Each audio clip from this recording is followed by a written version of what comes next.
Nagulat ka ba sa surprise? Oo, hindi. Dami nga lang hindi. Saan kayo galing? Bahay. Bahay lang din.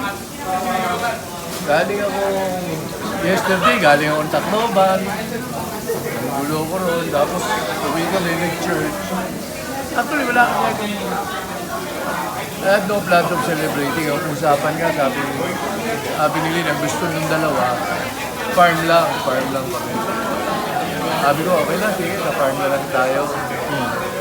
Kasi nga, di ba, naalala ko na naman, ako pala yung tatamaan ko ng birthday na wala siya. So, wala ako, wala akong inkling na hindi ko inisip na mag-aaral sila. Kaya nagulat ako pagpasok ko. Ano pa siya nag-invite? Sabi ko pa, nakita ko pa rin, sabi ko, dahil si Brody, text lang kanina, sabi, asan kayo? Sabi ko, Acti? papunta kami na sa Puloke, sabi ko kasi, dito nag-church si Duke tsaka si Ami, tapos sabi niyo Ami, Nagyaya. hindi, susubukan ko yung spa ni Janine. So sige, sabi ko, samahan ko kayo, sunod kayo sa akin, tapos ito, yung asawa ko, umakting pa. Ebs daw siya. Iwanan na namin sila. So, umuwi kami, sige, Ebs ka. Tapos sabi niya, tawag ako. Sabi ko, tawagan mo. Sabi ko, baka wala nang kausap si Amir. Tapos drama niya, hindi, nakatulog si Duke. So sabi ko, ama, nasarapan sa full spa. Okay lang, pero sabi ko, paano si Abby? Sabi ko, puntahan natin dahil baka walang kausap doon, nakakahiya naman. Sa Bundok, dito? Hindi, doon pa sa spa. So nagpasal talaga? Oo, sabi ko, nandun sa spa yung tao, tapos iwanan mo na, tutulog si Doc, walang kausap. Hindi, okay lang yun, nagpapagawa pa siya ng kamay. Sabi ko, tagal naman, sabi ko. Tapos finally, sabi ko, tapos yung kasi board. Asa nga pa? Pero tama si Tito Doc mo. Tinawagan ko pa si Rodney. Sabi ko, Rodney, andyan na ako, malapit na. Rodney, huwag ka magpapaloko kay Duke ha, dahil mabilis yan, magbabayad ka agad yan. Kung mong magbabayaran, treat namin ni mama mo to. Kaso ko nakita ko kung walang yung board dito, patawag-tawag pa, nandito na pala. Kasi sabi ko, sa Bunoki kami, lilibre namin si Duke kasi amin. You want to join? Sabi ko, itong gagong alam ko, hindi na ako sinilip. Tapos pagpasok ko, nakita ko na lahat. Wala ka na kami naman?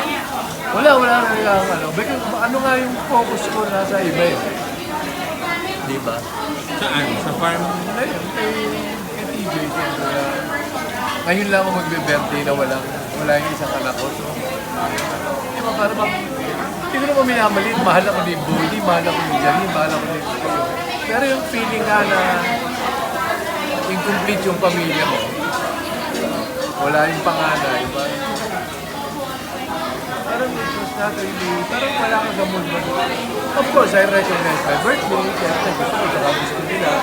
Siyempre gusto ko masaya rin naman ako kasama ko dito, anak ko saka nila. But there's nothing like having a complete family. Kaya lang ako naiyak dahil diba nakita ko lahat ng friends andito, kamag-anak, andito lahat. Wala yung anak ko. Wala rin yung pinsan ko. Nanay nila River. Pero kailangan mo natanggapin yan. Dahil mula ngayon. Oo naman. Kanya lang it's kasi ako yung first eh. Ito yung first. Sabi nga nung naalala ko yung sinabi ni Ina.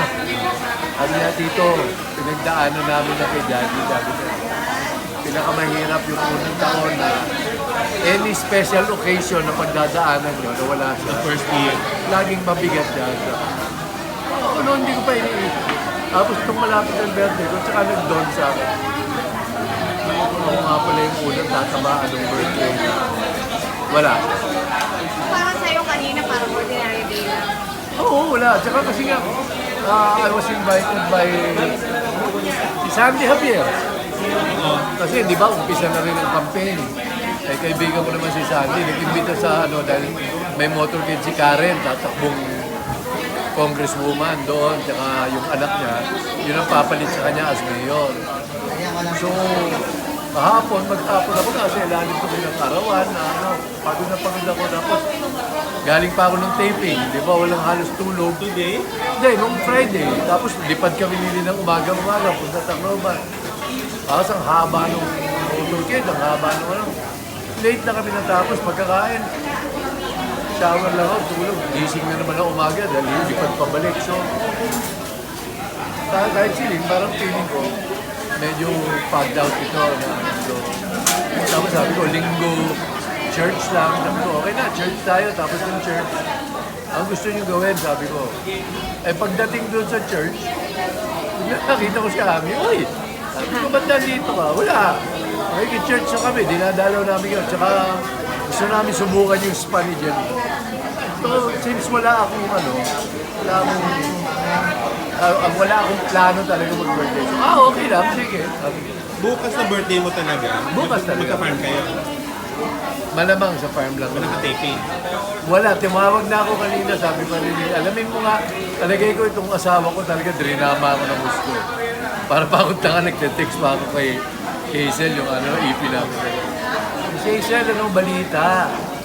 Ay, ang balita, birthday mo bukas, babatiin ka namin. Nasabi ko pa kayo, ano ibig sabihin ni Miss Hazel? Babatiin nila ako, di ibig sabihin, mababatiin nila ako kasi nasa set ako. Ay, may taping ako bukas, sabi ko. Eh, bakit tayo magpa-farm kung may taping ako? Sabi ko, hindi naman, may taping bukas. Sabi ko, siguro, next year na lang. Tuesday or Thursday, farm lang. Eh, duda ko nga, kinausap na nitong asawa kong magaling. Oh, so meron ba? Wala talaga akong taping.